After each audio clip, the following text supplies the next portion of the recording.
Hello students, this is Meenu your Hindi teacher. आज मैं आपको संज्ञा, जो मैं पहले भी आपको करा चुकी हूँ, एक बार फिर से उसकी दोहराई करेंगे हम। अब ये देखिए, आप पिक्चर देख रहे हैं बड़ी सुंदर सी। इस पिक्चर में आपको डिफरेंट अलग अलग चीज़ें नज़र आ रही होंगी। तो हम इस चित्र में क्या क्या देख रहे हैं? तो इस चित्र में हमें दिखाई दे रहा है जैसे बच्चे हैं दो, उनका नाम है, चलो मान लेते हैं रोहित, मोहित। एक खरगोश भी आपको दिखाई दे रहा होगा, एक हाथी पीछे की तरफ नज़र आ रहा होगा, एक बंदर है, ऊपर देखो पेड़ के साथ लटका है, और एक, ये सब क्या है? कोई व्यक्ति है या प्राणी है? जानवर या प्राणी एक ही बात है। अब इस तरह से जंगल है, ये आप देख रहे हो, एक जंगल का ही दृश्य है ये। तो जंगल का सीन है, तो ये जंगल क्या है? एक स्थान का नाम है।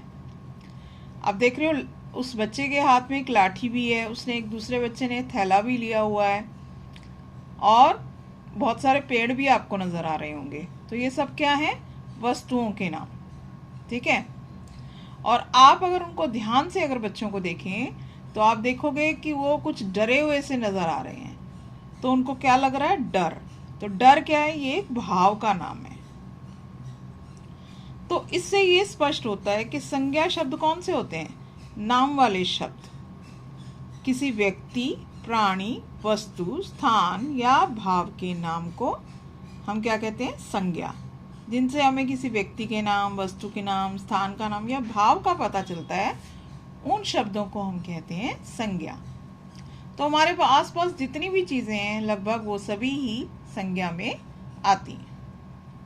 अब हम करेंगे संज्ञा के भेद। मुझे उम्मीद है कि आपको समझ आ गया होगा संज्ञा किसे कहते हैं। संज्ञा के 3 भेद होते हैं।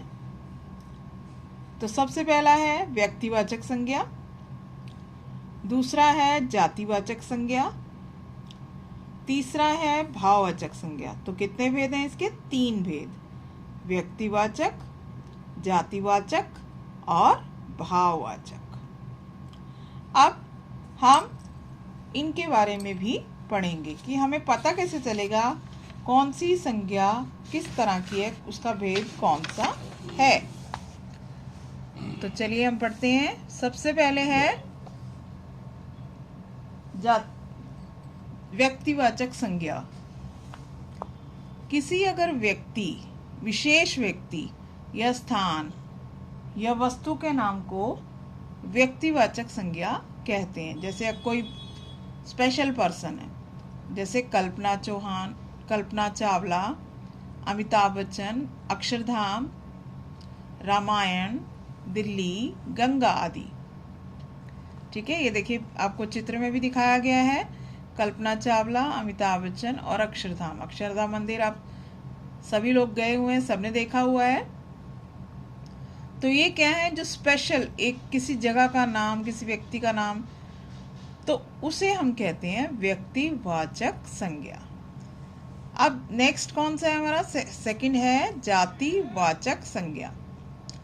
जो शब्द किसी विशेष वस्तु या प्राणी का नहीं बल्कि उसकी पूरी जाति का बोध कराते हैं, उसे जातिवाचक संज्ञा कहा जाता है।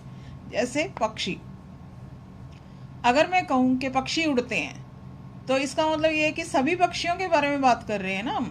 सभी प्रकार के पक्षी जो होते हैं वो सब उड़ते हैं ज्यादातर।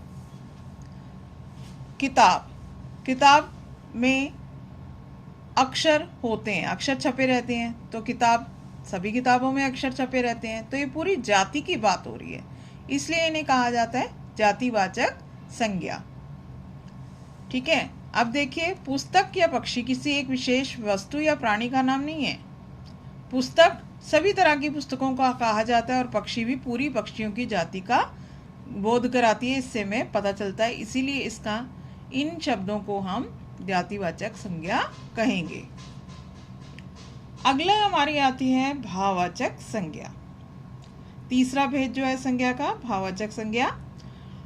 अब जिन शब्दों से किसी प्राणी या वस्तु के गुण, भाव, दशा का पता चलता है, उन्हें भाववाचक संज्ञा कहते हैं। मतलब ऐसी चीजें, ऐसी वस्तुएं जिनको हम छू नहीं सकते या देख नहीं सकते, वो चीज़ें इसमें आती हैं, वो होते हैं भाव, जिसे हम सिर्फ महसूस कर सकते हैं। ठीक है, जैसे बचपन। अब बचपन कहने को कोई देखने वाली कोई वस्तु नहीं है। बचपन एक जीवन का एक स्थिति है। बीमारी, अब बीमारी कोई दिखती थोड़ी ना है। हाँ, बीमारी अंदर होती है शरीर के। ऊंचाई, बुढ़ापा, ईमानदारी, ये सब जो हैं जिन्हें हम फील कर सकते हैं, वो सब जो होते हैं वो सब भाववाचक संज्ञाएं कहलाती हैं। बचपन सबसे अच्छा समय था, वह बीमारी से तंग आ चुका था, पहाड़ की ऊंचाई बहुत है। अब ये सब जो है अनुभव कर सकते हैं, हम एक्सपीरियंस करते हैं। इन्हें हम छू नहीं सकते, पकड़ नहीं सकते, या कई चीज़ें ऐसी होती हैं जिन्हें हम देख नहीं सकते। तो ये शब्द जो है भाव या गुण के नाम है। तो ये सब जो होंगे ये भाववाचक संज्ञा के अंतर्गत आएंगे, यानी कि भाववाचक संज्ञा कहलाएंगे। तो हमारी 3 संज्ञा के भेद कौन से हैं, एक बार फिर से रिवाइज करते हैं। जातिवाचक, दूसरा है, पहला है व्यक्तिवाचक, दूसरा जातिवाचक और तीसरा है भाववाचक। ठीक है, मुझे उम्मीद है कि आप सबको समझ में आ गया होगा। अब ये संज्ञा के भेद, पहले तो आपको ये पता होना चाहिए कि किसी भी वाक्य में अगर संज्ञा छांटने के लिए आए तो उसमें संज्ञा शब्द है कौन सा। सबसे पहले तो हम उसे अंडरलाइन करेंगे, उसको गोला लगाएं या अंडरलाइन करें, जैसा भी कहा जाए आपको। और उसके बाद उसके भेद भी हमें लिखने के लिए आ सकते हैं। आपको उसके भेद भी मालूम होने चाहिए कि इसका भेद कौन सा है। तो उससे संबंधित एक वर्कशीट जो है आपको भेजी जाएगी, वो आपने अपनी नोटबुक में करनी है। और आपकी बुक में संज्ञा का चैप्टर है, आप उसको एक बार रीड कीजिए, उसको एक बार पढ़िए और फिर वो वर्कशीट आपने सॉल्व करनी है। उसको आप इंटरनेट से मतलब प्रिंट आउट निकाल कर अपनी करने के बाद कॉपी में पेस्ट करेंगे। अपनी हिंदी ग्रामर की, हिंदी व्याकरण की कॉपी में आपने वो चिपकानी है। धन्यवाद।